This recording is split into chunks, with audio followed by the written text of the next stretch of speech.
Iran की सबसे बड़े एयरबेस को तबाह करने का दावा किया। इस हमले के बाद वहां धमाकों की आवाज सुनाई दी और आसमान में धुएं का गुबार देखने को मिला।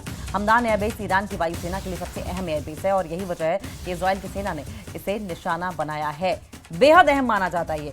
ईरान के हमदान में इजराइल के एयरफोर्स ने बड़ा हमला किया है। इजराइल ने ईरान की सबसे अहम, सबसे इंपॉर्टेंट एयरबेस को तबाह करने का दावा किया। तस्वीरें ये जारी की गई हैं जिसके बिना पर यह दावा किया जा रहा है कि हमदान एयरबेस पर तबाही मचा दी गई है। इस हमले के बाद वहां धमाके की आवाजें सुनाई दी और आसमान में ये धुएं का जो गुबार आप देख रहे हैं, इसी की बदौलत ये कहा जा रहा है कि वहां पर बहुत बड़ा अटैक किया गया है। हमदान एयरबेस ईरान की वायुसेना के लिए, ईरान की एयरफोर्स के लिए सबसे अहम एयरबेस है और यही वजह है कि इजराइल की सेना ने इसे निशाना बनाया है।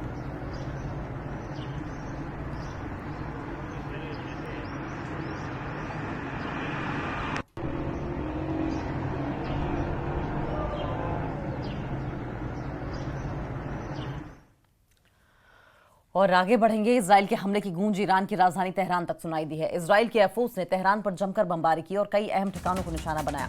इजराइल ने ईरान की राजधानी तेहरान में बड़े नुकसान का दावा किया है।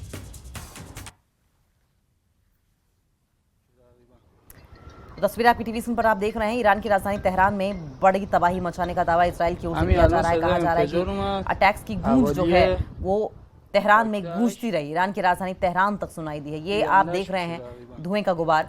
दावा इस बात को लेकर किया जा रहा है कि जो धुएं का गुबार जहां से उठ रहा है ये वही जगह है जहां पर इजराइल की ओर से अटैक किया गया और ये जगह है तेहरान।